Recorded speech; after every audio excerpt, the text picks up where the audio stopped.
मौर्यांश गाथा के इस नए और बेहद रोमांचक विश्लेषण में सभी का स्वागत है। एपिसोड 10 की कहानी एक ऐसे मुकाम पर पहुंच चुकी है जहां सच और झूठ के बीच का फासला बिल्कुल मिट सा गया है। हर एक पल सस्पेंस से भरा है और हम सीधे उन रोंगटे खड़े कर देने वाली घटनाओं के भीतर जाने वाले हैं। तो चलिए, बिना किसी देरी के इस तनाव के बीच चलते हैं। एक नई उम्मीद या एक गहरी साजिश? असल में यही सवाल इस पूरे एपिसोड की जान है। शुरुआत से ही एक बहुत ही बड़ा विरोधाभास देखने को मिलता है। एक तरफ ऐसा लगता है कि सब कुछ बहुत बढ़िया से सुलझ गया है, लेकिन ठीक उसी वक्त एक बहुत गहरा और काला रहस्य भी धीरे धीरे सतह पर आ रहा है। सेक्शन 1, एक झूठी खुशी। कहानी की शुरुआत एक बहुत ही शांत और सामान्य सुबह से होती है। शुभ एक पुराने घर में शांति से बैठा है और उसके हाथों में वो छोटा सा बच्चा है। लेकिन तभी ये शांति टूटती है। पापा अचानक हाथ में एक अखबार लिए कमरे में आते हैं। उनके चेहरे की खुशी देखते ही बनती है। वो एक शानदार खबर सुनाते हैं।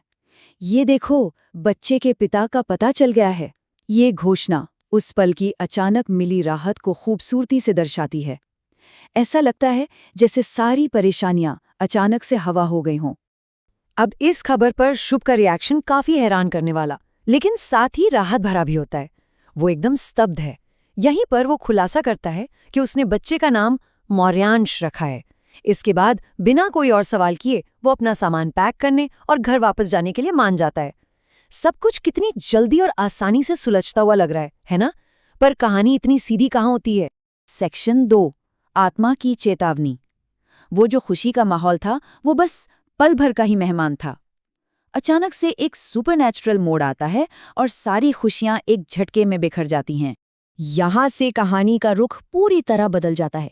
इसे ऐसे समझिए, एक तरफ पापा का पूरा विश्वास और उनकी खुशी है, जिन्हें लगता है कि सब कुछ बिल्कुल ठीक हो गया है, और दूसरी तरफ उस रहस्यमयी आंटी की एक बेचैन आत्मा है जो इशारों में लगातार कोई चेतावनी देने की कोशिश कर रही है। घर पहुंचने पर माँ की हिचकिचाहट भी इसी बात का इशारा करती है। ये जो जबरदस्त कॉन्ट्रास्ट है ना, ये आने वाले तूफान का सबसे पहला और मजबूत संकेत है। जब वो बेचैन आत्मा कुछ साफ साफ नहीं कह पाती, तो शुभ चुपचाप उसे एक वादा करता है। चिंता मत कीजिए, मौर्यांश को कुछ नहीं होने दूंगा। ये एक छोटी सी लाइन है, लेकिन ये तुरंत एक गहरा शक पैदा कर देती है।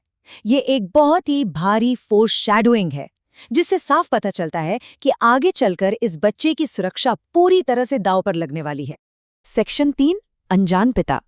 यहाँ आकर समय जैसे अचानक से थम सा जाता है और कहानी सुबह के ठीक 11 बजे होने वाली एक बहुत ही अजीब और डरावनी घटना की ओर तेजी से बढ़ती है। सबसे अहम बात यहाँ ये 11 बजे का तेजी से घटता घटनाक्रम है। सबसे पहले दरवाजे पर एक दस्तक होती है। एक अनजान आदमी अंदर आता है और बहुत ही रूखेपन से एक अजीब सी ठंडक के साथ पूछता है, मेरा बच्चा कहाँ है? उस आदमी को देखकर शुभ का दिल तेजी से धड़कने लगता है। उसे एक जबरदस्त डेजा वू होता है, जैसे उसने इस आदमी को पहले भी कहीं देखा है। लेकिन फिर भी वो बच्चे को सौंप देता है, और वो आदमी बिना किसी भावना के, बिना थोड़ा सा भी प्यार दिखाए, बस बच्चे को लेकर वहां से चला जाता है। सेक्शन 4, खौफनाक सच। कहानी एक शांत सी दिखने वाली विदाई से अचानक एक भयानक सच में बदल जाती है।